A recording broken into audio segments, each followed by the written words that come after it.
Welcome to the inner world of filmmaking. I'm your host, Tammy Magaro. I'm an editor, podcaster, and still photographer. In this show, I will interview filmmakers in all facets of production and distribution. I'm honored to have producer, author, TEDx speaker, and podcast host Catherine Gray on to talk about her documentary, Show Her the Money. Welcome to the show, Catherine. Hi, Tammy. Thank you so much for having me. Well, thanks for being a part of the show.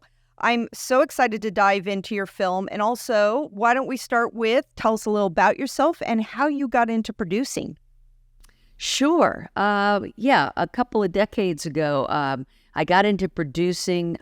Originally, I was in cable television advertising, was a producer in that, and decided to make a documentary and produce that. It was called I Can't Marry You, about same-sex marriage. And I believe it was the first documentary that was about the over 1,000 rights and benefits and protections, the federal rights and benefits and protections that come with marriage. That was my first foray into filmmaking. That ended up, like I said, on PBS, and it was narrated by Ellen's mom, Betty DeGeneres, and really one of my proudest accomplishments, because I believe that it is film and television that changes culture. So I think it was my documentary and all the other ones that were produced about same-sex marriage that really helped educate people, bring awareness, and create a change. How did you get her mom to narrate? I knew she was speaking at an HRC event, and I knew she would be a great narrator. So I flew into the event, and as soon as it was over, I walked up and asked her if she would narrate this film about same-sex marriage, and she said, absolutely. Oh my God. It's just so cool how you get people to participate in your films and flying over there and just asking. I think half of it is just asking. I think you're right. I think people normally want to help out.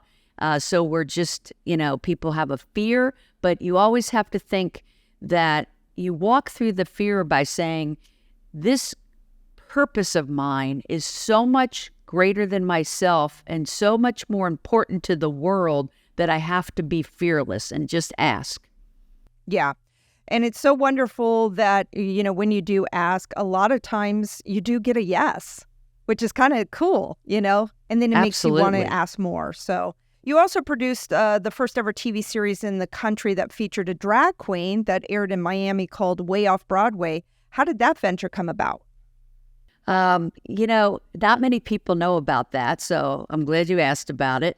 I just thought it was wrong that at that time in the 80s, there were no queer people on television at all, not on any shows. This is before Will and Grace, before Ellen, and I was like, this just isn't right. So I drove from every gay business from Key West to Palm Beach and asked all the gay business owners from restaurants, insurance companies, all kinds of gay businesses. I said, it's not right that you're not allowed to let people know that you're a gay-owned business through television, only print ads. So let's create this TV show together, and here's who's going to host it. And I made like a 2-minute reel and showed it to one of the local networks in Miami and got an airtime contract because they didn't even realize that it was a drag queen, or at the time they even called themselves female impersonator. I bought the airtime, produced the show with, top name entertainers in the music world would come on, and it was kind of like a variety talk show. So we would have the drag queen and her friends, do a number. Then she and her partner would interview people, get their story. Then we would have these music entertainers that were popular in the gay culture come in and do their hit song or whatever. And anyway, so we sent it over to the network for them to air it. And we had a contract for the airtime, so there was nothing they could do. And they put it on. It was on at midnight. And apparently all these people called in saying, what the hell are you airing? And they were like, what, and they looked at it. They're like, what did you give us? And I'm like, yeah, it's a gay show. That's a drag queen. And yeah. I love it. So yeah, to my knowledge, it was the first thing to air ever in the country. It was just in the Miami market. But yeah, definitely proud of that. Now, were you living in Miami at the time? Oh, yeah. Okay. And then when did you're in LA now, right? Yeah, I was in Miami for about 15 years in cable television advertising. So it wasn't a far stretch for me to, on the side, go and gather these advertisers to put together this show and purchase the airtime, because I was in that niche. So I knew a lot about it. And I thought, just want to use my abilities of this to use it for something greater, Yeah. So what brought you to LA? Well, first I ended up in New York. That's around the time that I produced I Can't Marry You. Then I had met someone and they wanted to move out to LA, and I was working with another filmmaker on some things that were going to go on to documentaries that were going to be made for Logo. Just decided that I wanted to move out there, and I thought I would go, be in LA for a year or two, and that was like 17 years ago. So, life just happens sometimes, right? Yeah, it's interesting what brings you to place. I'm always kind of curious when people have moved around from different states, like, okay, what led you? And then how did you make the move? Because sometimes that can be very daunting for people to make the jump, especially if they're in a small town, to go to a bigger town. So it's really cool. Yeah, I'm a city girl. So I was born in D.C., spent many years in Miami, then New York, and then L.A. And so sometimes people say, which city did you like the best? And I always say, honestly, I love them all. They're all so different one from another. Always looking for the next adventure and just where I feel led to go. Yeah. So you're finishing up your documentary, Show Her the Money, a film about the underfunding of women and how to create gender equity. How did you come up with the idea for the film? Yeah, well, I was putting on women's conferences and added a night called, at the time, She Tank. Got a cease and desist on that, so we changed it to She Angels. And She Angels was a pitch fest of women pitching women, because it had come to my attention, and this is like 7 years ago, that we only get 2% of all the venture capital funding. And I was like, what? This is crazy. Women get 2% and men get 98%. Wow. How is that possible? Do you know that still exists today? And so eventually, after years of knowing this has not moved and this needle has just stayed stuck there. In fact, I think we've gotten less this year than last year. I always believe that it is film and television that helps create change, right? The arts. It opens minds to things they otherwise might not have thought about. So I said, you know what? If this is ever going to change, there needs to be a film about this to alert as many women as possible and people as possible about this 2%. And then in the film, tell them how we can change this, how they can be part of the change. And that was the impetus of creating Show Her the Money. So how did you find the entrepreneurs that you interviewed in the film? Well, I just started swimming in this venture capital world and learning that more women than ever were starting their own venture capital funds. And just in collaborating with these people, got to meet these interesting people that are involved in it. If anybody's ever been in the venture capital world, you're going to meet the most brilliant, most innovative, most interesting people on the planet. And so once I got involved in that arena, I was like, wow, this is a movie, this is a story, and these women are incredible, and they're going to make such an exciting, interesting movie, and they are going to be the storytellers of why more women should be investing in venture capital and what is venture capital. I want people to walk out from Show Her the Money and understand what venture capital is and why it's so important for women to be a part of that ecosystem. Right. So what is venture capital? So here's what I really like to talk about in the film. These women have started venture capital funds. And what a venture capital fund is, women can put their monies together into one fund. These women are called angel investors, but when they put it in the fund, they're then called limited partners or LPs. So limited partners are all the people that have pooled their money together in a fund, kind of like a mutual fund. Only the difference is, instead of in a mutual fund where you're investing in companies that have already been on the stock market and soared to all kinds of heights and have been established, this is funding for companies that aren't yet public and they're just starting out or they're on the rise to become unicorns, which are billion-dollar companies. Hopefully, that would be the goal. These women that are the general partners, GPs, are the ones that run the fund. And so you don't have to be an expert at this to be an investor, because as an LP, you're pooling your money so that the GPs, who are the people who are the smart women that have been in this arena and understand it, know how to vet these companies, they're picking for you who they think the best companies will be. And in that, it takes away some of the risk. So you're pooling your monies. There maybe they're raising $10 million or $50 million, and they pool that money, and then those GPs decide which of the 30 or 40 companies are going to get that money. It could be 100,000. It could be giving them $1 million. That's how the companies grow. And so you're betting that out of the 30 or 40 they pick, if they even pick a handful that are super successful, like billion-dollar companies, then you're going to make money from that fund. And so you're de-risking it. Instead of investing in a single company, you're investing in a group of companies. Does that make sense? Yeah, a lot of sense. So how do they vet the companies? Do the companies apply for the money, or Yes. How does that work? Yeah, they pitch for the money, and I'm glad you asked. They pitch for the money, and they show their financials, their business plan. You know, how do they compare to the competitors? Is there a need for this? People also are very prone to investing in what is the founder like? Do they connect with the founder? Do they think the founder has the vision and the ability to execute it? And so they're really looking at all those components. You know, how much debt do they have? You know, how are they going to scale it? And then the other good part about getting funding from a VC often can be that the people who are in that fund have all these connections and capabilities that they can bring to the table to help your company. So when you get that venture capital, instead of just getting money, you're getting connections, introductions, expertise to help you build your company.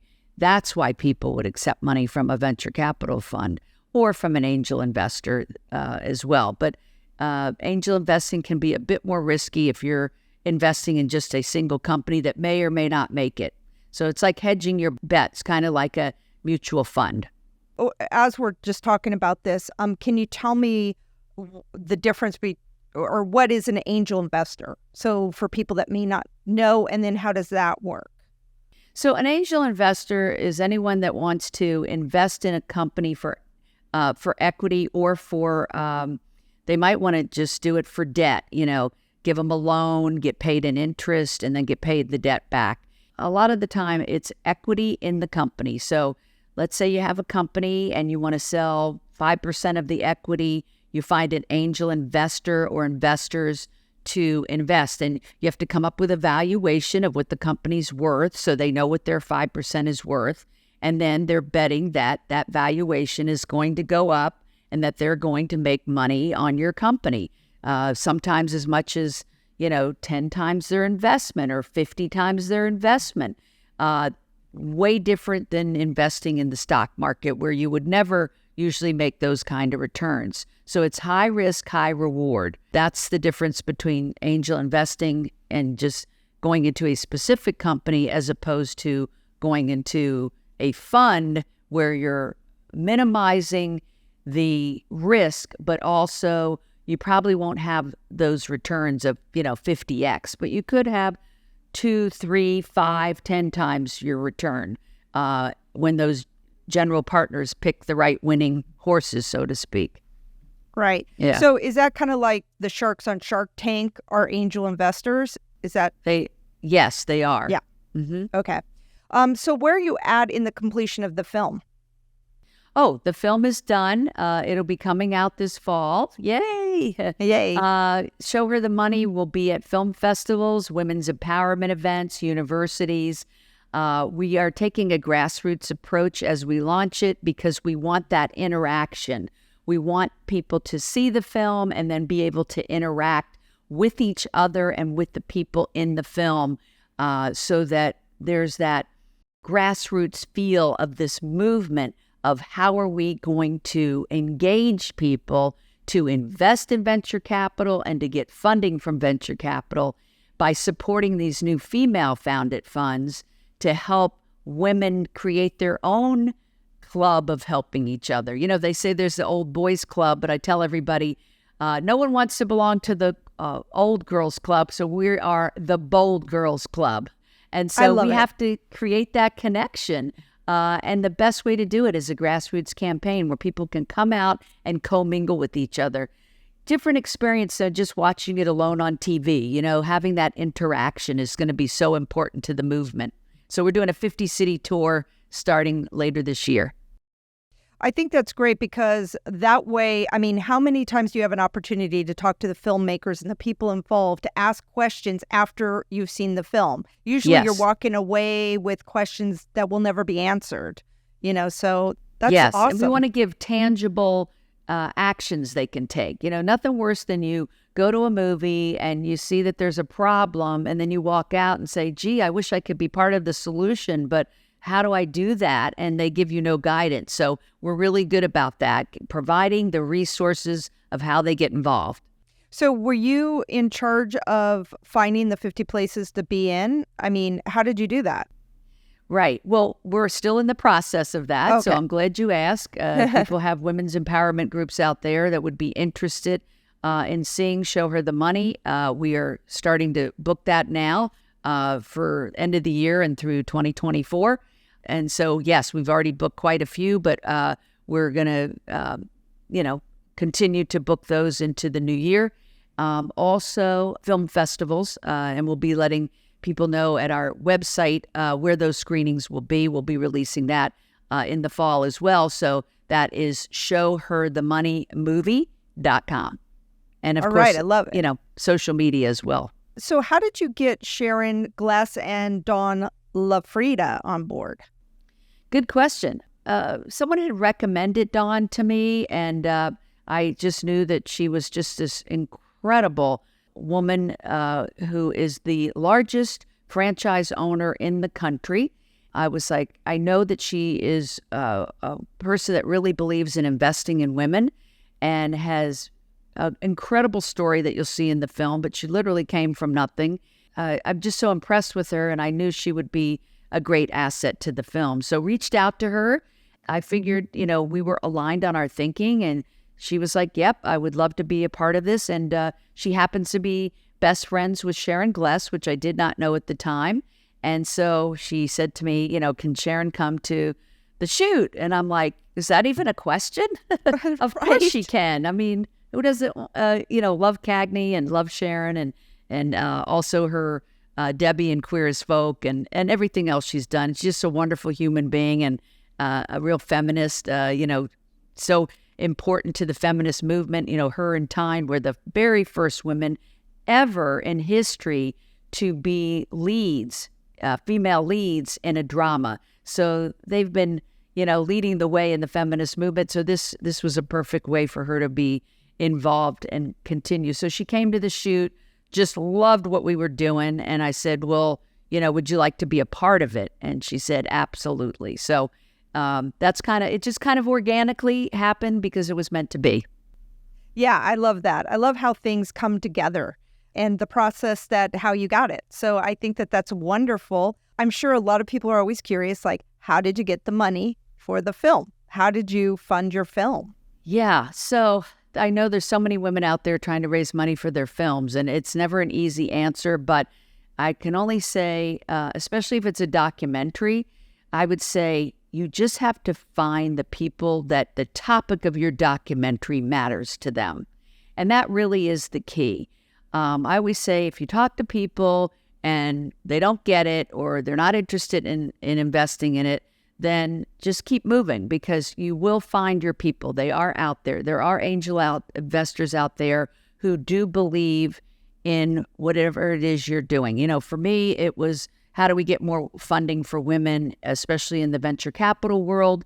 And there were people out there that cared about it. But you do have to talk to a lot of people, and you have to convince them that the ROI is different in this case. Yes, you may make money on it, but the more important thing, I call the ROI, and I just heard this from someone the other day, ripple of impact. And so if in your life you want to make a difference and have a ripple of impact, that's the ROI that you'll get from working on documentaries that help change people's minds and help change the world. And we all want to leave a legacy, and often a film is the opportunity to do that. So we raised it two different ways. One with investors buying shares in the LLC. We formed an LLC.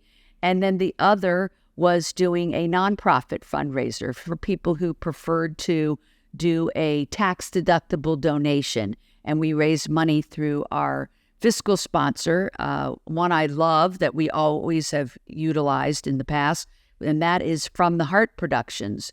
And Carol over there at From the Heart Productions is just amazing. And we used a platform that she had recommended called We Did It. And the funds from that went through From the Heart, and they take a small percentage, and then you get the funding through that. But it allows people to do it tax deductible. And so those people you don't owe anything to. They just do it because they want the tax deduction and they want to help you out. So I found a combination of the two was really a great way to go. People don't think about the tax deduction part of that, I think, in filmmaking. So that's great. You're also the founder of She Angel Investors. Can you tell us about that organization and what motivated you to create it? Sure. So She Angel Investors really is a multimedia platform designed to provide resources to women that want to learn about angel investing, venture capital, and about funding. And so I just create different things in there that help people learn about that. You know, we have our podcast as well called Invest in Her. And every week I have on women who are either funding women, women that have venture capital funds, or women that are looking for funding. And I try to connect them. So that's what Invest in Her is, which is part of the She Angel Investors mission. Created that platform because I am involved in multimedia. So the podcast, the film, of course, Show Her the Money, and then we also do events. And I have an e-course on my She Angel Investors site. It's called 6 Ways to Fund Your Business. And I did that because I felt like the funding part was overwhelming and complicated for people, and I wanted to make it simple to understand. And so on my site, we do have that course. In fact, your listeners can use a code called Women50, and that will give them 50% off on that e-course if they would like to take a look at that class that makes it simple. And, in a couple hours, you'll educate yourself on all the various ways that you can fund not only a film, but a business. And that's why I created that. Yeah, I was just going to say, because it said to fund your business, I was going to say, when are you creating the course, 6 Ways to Fund Your Film? But you're saying that is in there, so they could get both. Yeah, I mean, there's ways in there that would be, that lend itself to either. Yeah, maybe not an SBA loan. I don't see you get an SBA loan, but, grants and things like that. Yeah, because that's always the challenge, is how do you fund your film and stuff. And there are multiple ways to do it. It does take a lot of work if you want to do grants and different types of, competitions and stuff where you could get more money. But it does take work. You're right. It does take a lot of time and energy. So it's got to be something that you're just super passionate about, that you want to get up every morning and work on, and it's your calling and your life's purpose. Whatever that film is about, you have to feel that passionate, because it will take your time and energy and focus to get that happening. So are there any other projects that you want to mention that you're working on right now? We are full throttle on Show Her the Money, but I also am a co-producer on a new Broadway show. I believe it is the arts that really helps change, culture. And so I think film and theater are equally important. So my friend Nico Juber, who is absolutely brilliant, wrote a show, a musical called Millennials Are Killing Musicals. And it's funny, but it's really poignant. The music is amazing. She has the cast album just coming out now, which is the main song is sung by a Broadway star from 1776, who also is a Tony winner. And it's coming out. She was just at Broadway Con, and all the millennials and Gen X are super excited about this show. It's the first of its kind. It also addresses social media, its impact on society, and also motherhood. So the three main leads are women, which is unusual on Broadway, and 80% of the team behind the show is also on Broadway. So and just to tie it into filmmaking, eventually there'll be a film made out of it. Somebody wanted to already make a film, but she's going to take it to Broadway first. So that's a possibility in the future. Oh, great. Well, I can't wait to hear more about it. So do we stay tuned on your website to find out more details about that? Yeah, She Angel Investors will keep you posted. You can sign up for our newsletter, and we let people know all the things that we're doing. And then on the movie site, showherthemoneymovie.com, people can sign up for updates on screenings and other information. So any closing thoughts or comments that you want to leave our listeners with? Just that I always like that saying, awareness creates change. And so that's what we're doing as filmmakers. We're creating awareness, at least as documentary filmmakers. So it's so important if people feel a calling or a download to make a documentary, then go for it, because it's probably your purpose on the planet. And we all want to follow our purpose because that's what brings us the most joy, right? So I couldn't be happier that the film is ready to go out to the public. We just did our first private screening to the investors, and they were over the moon. And we're just super excited to release it and have all your listeners come out and see the movie in their city. Yeah, I can't wait to see it too. I saw the trailer, so I'm excited for when it comes out. So congratulations, and thank you so much for being on the show today. Thank you, Tammy. Appreciate it. Have a beautiful day. Thank you so much for listening. I encourage you to get out there and make a film. Reach out to your local filmmakers group to get involved and connect. Please subscribe to the show if you like it, and follow me on Instagram @Tammy Magaro. Until we meet again, what's your story?